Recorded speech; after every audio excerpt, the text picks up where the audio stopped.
Bismillahirrahmanirrahim. Assalamualaikum warahmatullahi wabarakatuh. Alhamdulillahi wa kafah. Wassalatu wassalamu ala rasulillahil mustafa wa ala alihi wa sahbihi wa man wafa. Alhamdulillah, syukur kepada Allah Subhanahu wa taala, dan kita berselawat kepada Rasulullah Muhammad sallallahu alaihi wasallam. Allahumma shalli ala Muhammad wa ala ali Muhammad kama shallaita ala Ibrahim wa ala ali Ibrahim innaka Hamidum Majid. Santriwan dan santriwati yang semoga senantiasa dilindungi oleh Allah Subhanahu wa taala. Alhamdulillah, pada kesempatan kali ini saya akan menyampaikan program tahfidz yang selanjutnya yang berkelanjutan, yaitu insyaallah akan saya sampaikan tentang pembelajaran tahsin. Nah, setelahnya pada pembelajaran kemarin, yaitu di hari Selasa, alhamdulillah kita sudah melakukan pembelajaran tentang dasar-dasar dalam menghafal Al-Quran. Nah, sebelum kita memulai pembelajaran selanjutnya, kita murojaah sebentar ya, yaitu tentang pembelajaran kemarin tentang dasar-dasar dalam menghafal Al-Quran. Nah, santriwan dan santriwati sekalian, masih ingat enggak tentang dasar-dasar dalam menghafal Al-Quran? Semoga masih ingat ya. Nah, mengingat kembali, yuk kita ingat kembali dasar-dasar dalam menghafal Al-Quran kemarin. Ingat sebentar ya. Yaitu dalam Al-Quran surah Al-Qamar di ayat ke-17, 22, 32 dan di ayat ke-44. Ayat ini ada 4 poin yang saya ambil kemarin tentang dasar-dasar dalam menghafal Al-Quran. Nah, poin yang pertama yaitu kalimat laqad, yaitu untuk meyakinkan, untuk menguatkan. Nah, dalam menghafal Al-Quran, santriwan dan santriwati sekalian harus mempunyai keyakinan seperti batu karang yang di lautan. Harus mempunyai keyakinan yang sangat kuat, agar ketika kita menghafal Al-Quran, ada rasa was-was, rasisme, urusan ragu yang dilakukan oleh syaitan, kita tepis dengan kalimat apa? Dengan kalimat laqad. Kemudian poin yang kedua yaitu yassarna, mudah. Setiap kita dalam menghafal Al-Quran, kemudian kita terdapat kesulitan, maka percayalah bahwa setiap solusi, setiap masalah pasti ada solusinya. Inna ma'al usri yusra. Setiap ada kesulitan pasti ada kemudahan. Harus memiliki keyakinan mudah dan mudah. Itu poin yang kedua. Kemudian poin yang ketiga yaitu Al-Quran lidzikri. Al-Quran itu sebagai zikir, kata Allah Subhanahu wa taala. Jadi di poin ketiga ini seakan-akan Allah Subhanahu wa taala mengingatkan kepada kita bahwa setiap kita dalam menghafal Al-Quran, niatkan, orientasikan kita dalam menghafal Al-Quran hanya untuk Allah Subhanahu wa taala. Motivasi yang lain buang. Misalnya kita memiliki keinginan menjadi hafidz, buang motivasi itu. Ingin dikatakan sebagai qori, orang soleh, dan mendapatkan hadiah, semuanya motivasi yang lain buang dan niatkan hanya karena Allah Subhanahu wa taala. Dan setelah saya terangkan ketiga poin ini, harus yakin ya, mudah ya, dan niatkan hanya karena Allah Subhanahu wa taala ya. Dan poin yang keempat yaitu pertanyaan Allah Subhanahu wa taala kepada kita semua. Setelah Allah terangkan ini, adakah yang mulai sekarang untuk menghafal Al-Quran? Nah, itulah pembelajaran kemarin, kita merujuk sebentar. Oke, kita masuk ke pembelajaran selanjutnya, yaitu tentang belajar tahsin atau tentang belajar makharijul huruf, tentang pengucapan, belajar tentang pengucapan yang benar. Nah, pada kesempatan kali ini insyaallah saya akan menyampaikan tentang tahsin. Makharijul huruf itu terambil dari kata kharaja, yang artinya keluar.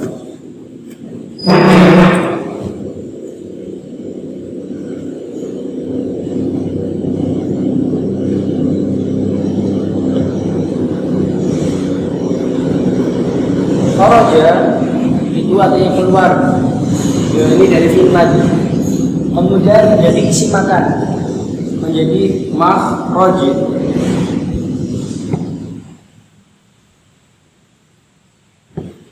Kalau kharaja yang artinya keluar. Kemudian kalau makhraj itu artinya tempat keluar. Ini jadi isim makan. Kemudian menjadi makharij.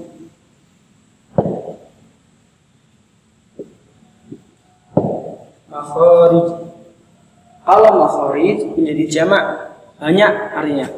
Jadinya tempat-tempat keluar. Nah, jadi makharijul huruf pengertiannya adalah tempat-tempat keluarnya huruf hijaiyah. Tempat-tempat keluarnya huruf hijaiyah atau pengeluaran huruf di mulut sesuai dengan apa yang telah diharapkan, apa yang telah diajarkan oleh Rasulullah Muhammad SAW. Itulah pengertian dari makharijul huruf. Kemudian apa pentingnya belajar makharijul huruf? Belajar makharijul huruf sangatlah penting, bahkan diwajibkan bagi orang yang ingin menghafal atau membaca Al-Quran. Karena ketika kita tidak punya ilmu, tidak pernah belajar makharijul huruf, maka ketika kita membaca Al-Quran pasti ada kesalahannya.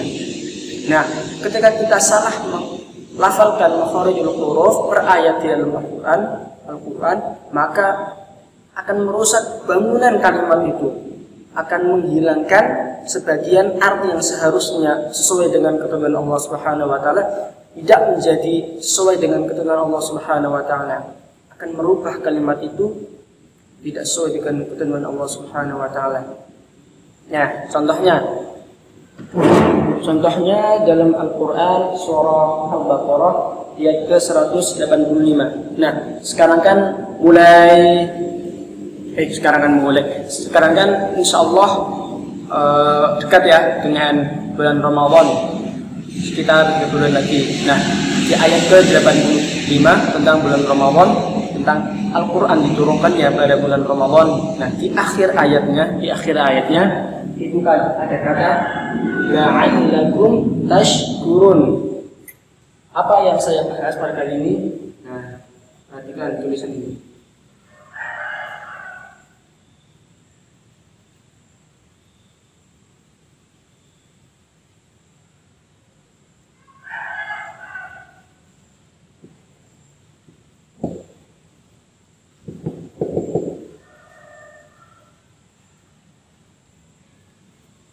Ketika orang yang faham dalam menghafal atau membaca Al-Quran, itu akan membaca sesuai dengan apa yang diharapkan oleh Allah Subhanahu wa taala, yaitu la'allakum tashkurun pakai shin. Huruf shin makhrajnya itu ada di tengah-tengah lidah, kemudian tengah-tengah lidah ini tempelkan ke tengah-tengah langit-langit bagian atas. Nah, bagi orang yang tidak faham dengan makharijul huruf, maka membacanya bisa salah. Contohnya, kalau orang yang faham la'allakum tashkurun, tetapi ketika ada orang yang kurang faham atau tidak faham, dia akan membacanya la'allakum tashkurun pakai sin kecil. Kalau sin itu makhrajnya ujung lidah tempelkan gigi depan bagian bawah, belakangnya gigi depan bagian bawah, belakangnya. Itu kalau makhraj huruf sin. Akan beda ketika dengan mengucapkan la'allakum tashkurun bukan menggunakan shin, dan ketika orang yang menggunakan lafaz sin la'allakum tashkurun akan merubah bangunan kalimatnya. Kalau la'allakum tashkurun itu semoga kalian menjadi hamba-hamba yang bersyukur. Akan tetapi ketika kita membacanya la'allakum tashkurun pakai sin kecil, itu akan merubah kalimatnya. Apa? Itu semoga kalian menjadi orang-orang yang makhluk. Na'udzubillah. Maka pentinglah bagi kita untuk belajar makharijul huruf. Ya, saya masih belajar. Kita semua masih belajar. Apalagi saya mondok di Ibnu Juraym juga belum lama, baru 2 tahun. Setelah itu juga belum belajar lagi sampai sekarang. Hanya mengingat ketika saya belajar di pondok Ibnu Juraym. Ya. La'allakum tashkurun itu berasal dari kata syakara. Syakaro yang artinya bersyukur. Kalau sakaro itu artinya mabuk. Maka bedalah dan merusak bangunan apa yang telah ditentukan oleh Allah Subhanahu wa taala. Kenapa seseorang membaca la'allakum tashkurun ketika membacanya? Karena orang ini tidak faham, tidak pernah belajar makharijul huruf. Maka bagi orang yang telah belajar makharijul huruf pasti membacanya la'allakum tashkurun. Maka begitu pentinglah kita belajar makharijul huruf. Ini contoh yang pertama. Kemudian contoh yang kedua, dalam surah Fatihah saja. Ya, ketika kita mengucapkan Alhamdulillahi Rabbil Alamin. Nah, di akhir ayatnya huruf Ain, huruf Ain. Alhamdulillahi Rabbil Alamin. Nah, kalau kita mengucapkan dengan huruf Ain, maka artinya adalah segala puji bagi Allah, Tuhan semesta alam. Dan ketika kita membacanya tidak menggunakan huruf Ain, Alhamdulillahi Rabbil Alamin, misalnya, itu akan merubah bangunan kalimatnya. Yang seharusnya segala pujian bagi Allah, Tuhan semesta alam, menjadi segala puji bagi Allah, Tuhan yang berpenyakit. Coba, Tuhan yang berpenyakit, naudzubillah. Kan sangat tidak sesuai dengan apa yang diharapkan oleh Allah Subhanahu wa taala, kan? Beda banget huruf Ain Alhamdulillahi Rabbil Alamin dengan Alhamdulillahi Rabbil Alamin. Kenapa ketika seseorang membaca Alhamdulillahi Rabbil Alamin?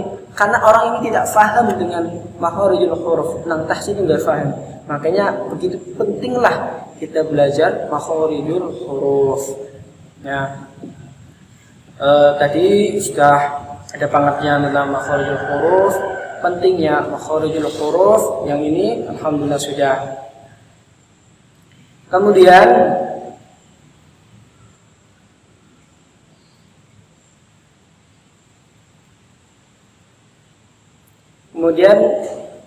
selanjutnya itu pendapat para ulama tentang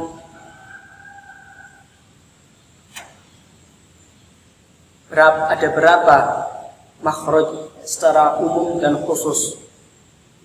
Ketika saya belajar di Ibnu Juraym menggunakan matan Imam Jazari, makhraj secara umum itu ada 5. Yang pertama yaitu ada al-jawf. Ini secara umum ya, secara umum dulu, secara umum. Makhraj secara secara umum. Pertama al-jawf, yang kedua al-halaq, yang ketiga al-lisan, yang keempat yaitu asy-syafatain, kemudian yang kelima al-khayshum. Makhraj secara umum itu ada 5.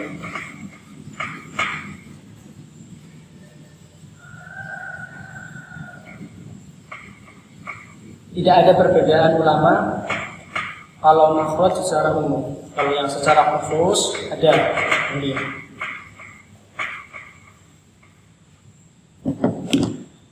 Makhraj secara umum. Yang pertama yaitu al-jawf. Al-jawf.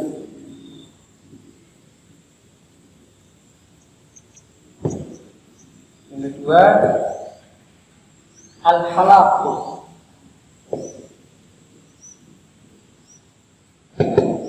Yang ketiga al-lisan.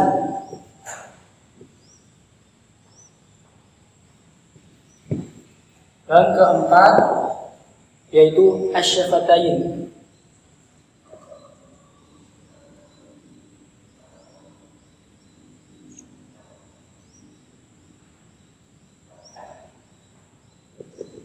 Asy-syafatain. Kemudian yang kelima yaitu al-khayshu.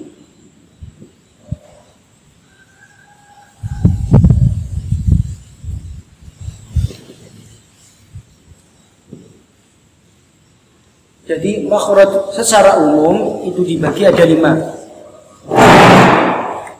yaitu al-jawf yang pertama, yang kedua al-halaq, yang kedua al-lisan, yang ketiga, yang keempat yaitu asy-syafatain, yang kelima baru al-khayshu. Ini makhraj kalau dibagi secara umum. Dan makhraj setiap huruf hijaiyah itu memiliki satu tempat keluar huruf. Jadi makhraj al-jawf, al-halaq, al-lisan, syafatain, al-khayshum itu hanya memiliki satu tempat keluarnya huruf. Tidak ada yang memiliki dua tempat keluarnya huruf. Tapi ada tetapinya. Ada dua huruf yang memiliki dua tempat keluarnya huruf.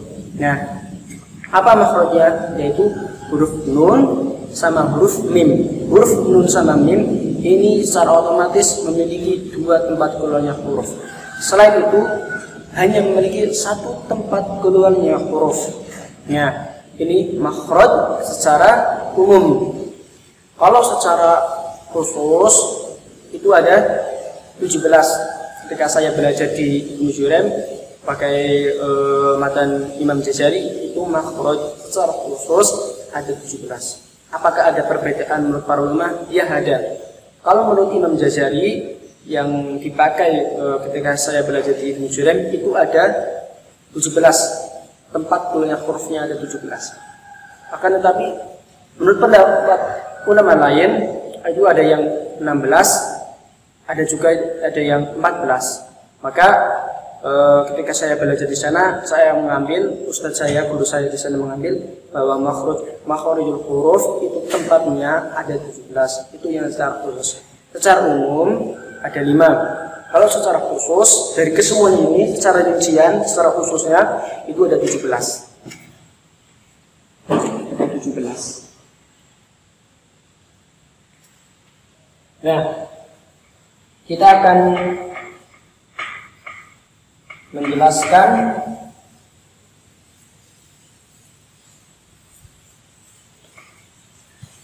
yang al-jawf.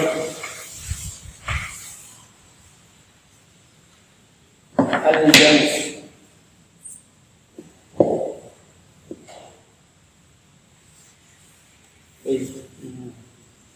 Al-jawf.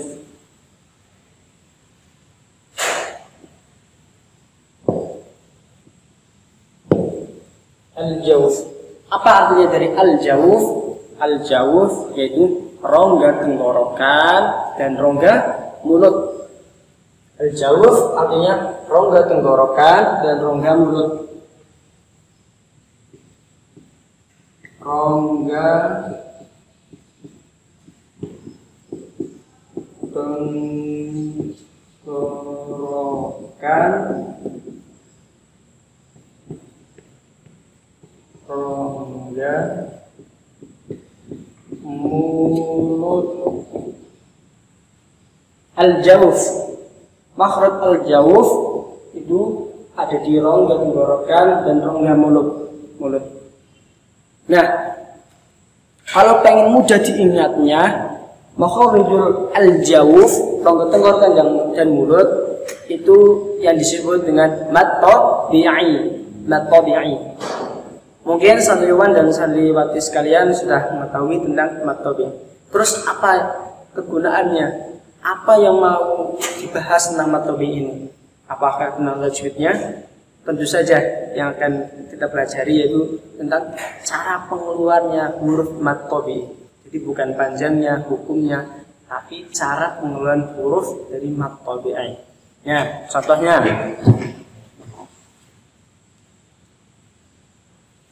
alif mati sebelumnya baris fathah,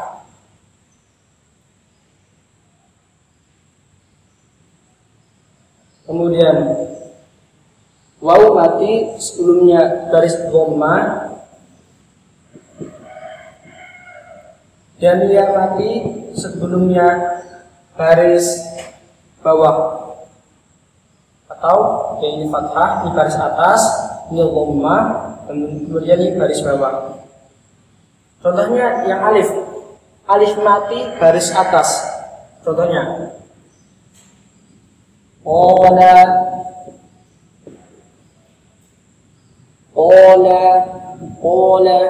Jadi ketika kita membaca alif mati baris bawah yang dari alif jauf, itu rasakan dari tenggorokan, keluarkan sampai ke mulut. Ola, harus rasa dari tenggorokan, kemudian keluarkan suara itu. Ola. Ini dari alif jauf, alif mati baris atas atau fathah. Kemudian waw mati dhamma, sebelumnya dhamma, sebelumnya dhamma. Contohnya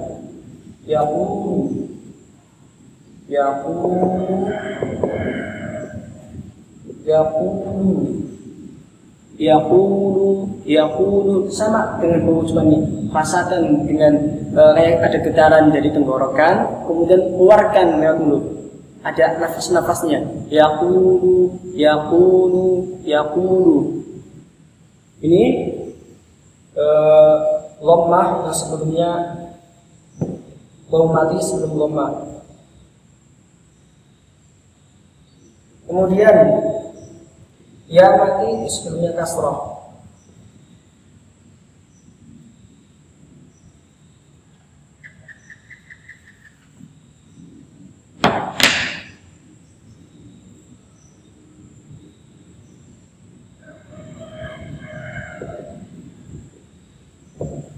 Nah, ya mati sebelumnya baris bawah. Qila. Sama dengan pembacaannya, seperti ada getaran dari tenggorokan dan rasakan keluarkan dari mulut. Qila. Inilah yang disebut dengan al-jauf atau mad tabi'i. Yang pertama. Nah, contoh pengucapan dari huruf ini al-jauf ketika kita membaca Bismillahirrahmanirrahim. Saya contohkan yang benar. Bismillahirrahmanirrahim. Rasakan ketika huruf yang terakhir yaitu ar-rahim.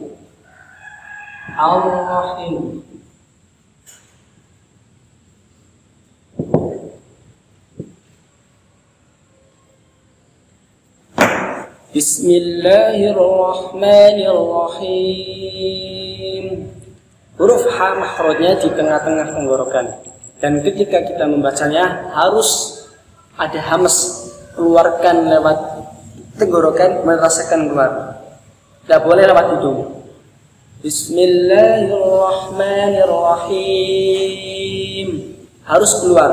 Kalau misalnya Bismillahirrahmanirrahim itu salah. Ini lewat tenggorokan juga lewat hidung.